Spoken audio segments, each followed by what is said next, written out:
Progress report.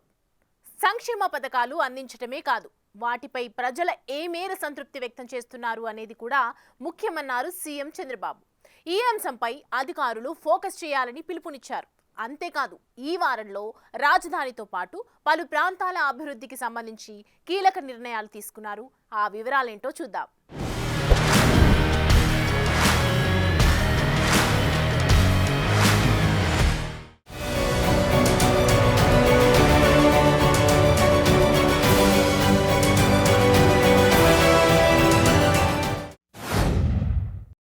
ప్రభుత్వం అందిస్తున్న పౌరసేవలతో పాటు అమలు చేస్తున్న సంక్షేమ పథకాలపై ప్రజల్లో సంతృప్తే ముఖ్యమన్నారు సీఎం చంద్రబాబు. దానికి అనుగుణంగానే మంత్రులు, ప్రజాప్రతినిధులు, అధికారులు పనిచేయాలని ఆదేశించారు. ఈ నెల 15, 16 తేదీల్లో నిర్వహించనున్న కలెక్టర్ల కాన్ఫరెన్స్ పై మంత్రులు వివిధ శాఖల ఉన్నతాధికారులతో సమావేశమై చర్చించారు.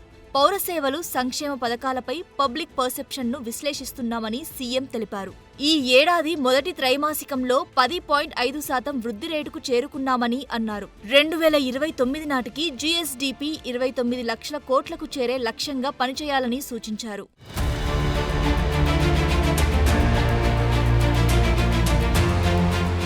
తెలుగువారి ఆత్మగౌరవం, ఆత్మవిశ్వాసం కలగలిపి తెలుగు వైభవంగా అమరావతిలో నిర్మించే ఎన్టీఆర్ స్మృతివనం ప్రాజెక్టును చేపట్టాలన్నారు సీఎం చంద్రబాబు. తెలుగు సంస్కృతి, సంప్రదాయాలు, భాష, సాహిత్యం, కళలు, ప్రాచీన చరిత్ర, ఇతర అంశాలకు పెద్దపీట వేస్తూ దీనిని చేపట్టాలని సూచించారు. ఎన్టీఆర్ విగ్రహం ఏర్పాటుపై సమీక్ష నిర్వహించారు. అమరావతిలోని నీరుకొండ వద్ద చేపట్టనున్న ఈ ప్రాజెక్టులోని అంశాలను అధికారులు సీఎంకు వివరించారు. ఈ ప్రాజెక్టులో భాగంగా ప్రాచీన తెలుగు చరిత్రతో పాటు ప్రజల మనసుల్లో నిలిచిపోయిన అల్లూరి సీతారామరాజు, పొట్టి శ్రీరాములు లాంటి విశిష్ట వ్యక్తుల విగ్రహాలు, సంస్కృతి, సంప్రదాయాలు, భాష, లిపికి చెందిన వివరాలను కూడా తెలియజెప్పేలా ఏర్పాట్లు చేయాలని సూచించారు. తెలుగు ప్రజల ప్రతీకగా ఉండే అమరావతిని కూడా ప్రతిబింబించేలా ఉండాలన్నారు.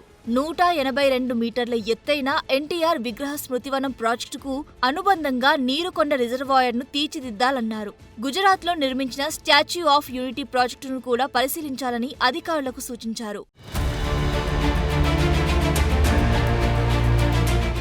జిల్లా ఎస్పీల బదిలీలపై సీఎం చంద్రబాబు నేరుగా వారితో సమావేశమయ్యారు. సరైన వ్యక్తి సరైన చోట ఉండాలనే లక్ష్యంతోనే కలెక్టర్లు, ఎస్పీలను బదిలీ చేశామన్నారు. ఈ సమావేశానికి అందుబాటులో ఉన్నవారు సమావేశానికి నేరుగా హాజరు కాగా మరికొందరు వీడియో కాన్ఫరెన్స్ ద్వారా పాల్గొన్నారు. నేర ప్రవృత్తి, నేరాల తీరు మారినందున శాంతి భద్రతల పర్యవేక్షణ విధానం కూడా మారాలని సూచించారు. రాజకీయ ముసుగులో ఉండే నేరస్తుల్ని కఠినంగా అదుపు చేయాలని ఆదేశాలు జారీ చేశారు.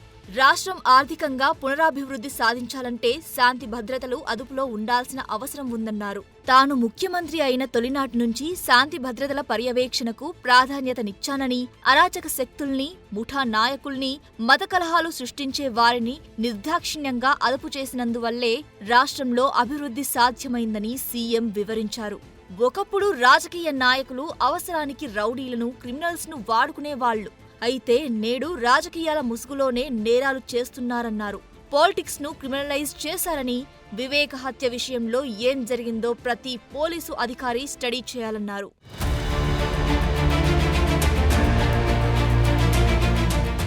విశాఖ భవిష్యత్ అవసరాల కోసం భూమిని సమీకరిస్తోంది ప్రభుత్వం. దాదాపు 3000 ఎకరాల భూమిని సమీకరిస్తున్నారు.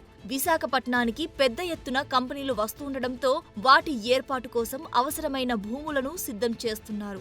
3000 ఎకరాలతో ల్యాండ్ బ్యాంక్ ఏర్పాటు చేయాలని ప్రభుత్వం నిర్ణయం తీసుకుంది. ఆనందపురం, భీమునిపట్నం, పెందుర్తి, పద్మనాభ మండలాల పరిధిలోని ఈ భూములను సమీకరించనున్నారు. వివిధ సంస్థల ఏర్పాటు కోసం ఇప్పటికే 200 ఎకరాల భూమిని కేటాయించారు. భవిష్యత్తులో మరిన్ని కంపెనీలు విశాఖకు వచ్చే అవకాశం ఉంది. ఈ నేపథ్యంలోనే భూ సమీకరణ చేపట్టనున్నారు.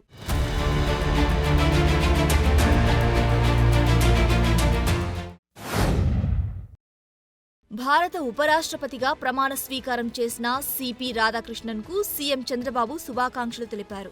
రాష్ట్రపతి భవన్లో ప్రమాణ స్వీకారోత్సవ కార్యక్రమంలో ఆయన పాల్గొన్నారు.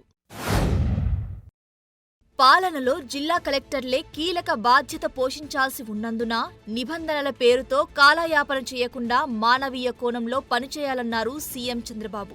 12 జిల్లాలకు కొత్త కలెక్టర్లను నియమించిన సందర్భంగా వారితో వీడియో కాన్ఫరెన్స్ నిర్వహించారు. ప్రజా ప్రతినిధులకు ఇచ్చే గౌరవం ఇస్తూ ప్రజలకు సేవ చేయాలని సూచించారు. సీఎం అంటే కామన్ మ్యాన్ అని, మీరు అదే పాటించాలన్నారు. అన్నింటికీ రూల్స్ కాదు, మానవీయ కోణంలో పనిచేయాలని తెలిపారు.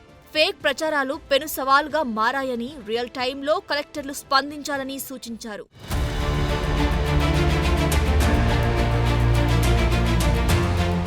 జలాశయాల్లో నీటి నిల్వలు, సాగునీటి నిర్వహణ, నీటి పారుదల ప్రాజెక్టుల పురోగతి, భూగర్భ జలాల స్థితిగతులపై సీఎం చంద్రబాబు సమీక్ష నిర్వహించారు.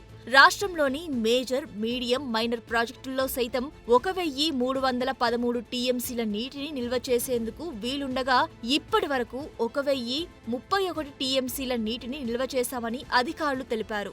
రాష్ట్రంలో భారీ, మధ్య, చిన్న తరహా ప్రాజెక్టుల్లో పూర్తి స్థాయి సామర్థ్యంలో 79% నీరు నిల్వ ఉంది. ఉత్తరాంధ్ర జిల్లాలోని వంశధారతో పాటు అన్ని ప్రాజెక్టుల్లో పెండింగ్ పనులు పూర్తి చేయాలని, వెలిగొండ ప్రాజెక్టు పనుల్లో వేగం పెంచాలని అధికారులను ఆదేశించారు. హంద్రీనీవా కింద 19 నియోజకవర్గాల్లో ఉన్న చెరువుల్ని నింపాలని, డిస్ట్రిబ్యూటర్ల పనులు చేపట్టాలన్నారు. ఉత్తరాంధ్ర సుజల స్రవంతికి ఈ ఏడాది 1000 కోట్లు, వచ్చే ఏడాది మరో 1000 కోట్లు ఇస్తామన్నారు.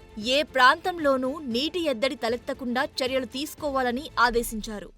రివ్యూలో మరి వాళ్ళు ఇచ్చినటువంటి చంద్రబాబు నాయుడు గారి ఇచ్చిన ఆదేశాలు ఏవైతే ఉన్నాయో, డైరెక్షన్స్ ఏవైతే ఉన్నాయో వాటిని అన్నింటినీ కూడా ఆచరణలో పెట్టేటువంటి విధంగా మరి వీటినన్నింటినీ మరి తీసుకుని ఆయన యొక్క ఆశయం, ఆయన లక్ష్యం ఏదైతే ప్రతి నీటి బొట్టిని కూడా ఒడిసిపెట్టి ఆఖరి ఎకరం వరకు తీసుకెళ్లాలి, ఒక సంవత్సరం వర్షాలు బాగా రాకపోయినా కూడా కరువు అనేది రాష్ట్రంలో ఉండకూడదు అనేటువంటి ఆయన ఆలోచన, వాటర్ మేనేజ్మెంట్, వాటర్ సెక్యూరిటీ ఏదైతే ఉందో దానికి అనుగుణంగా పనిచేస్తామని చెప్పి మీ ద్వారా అందరికి కూడా తెలియజేసుకుంటూ ఉన్నాం.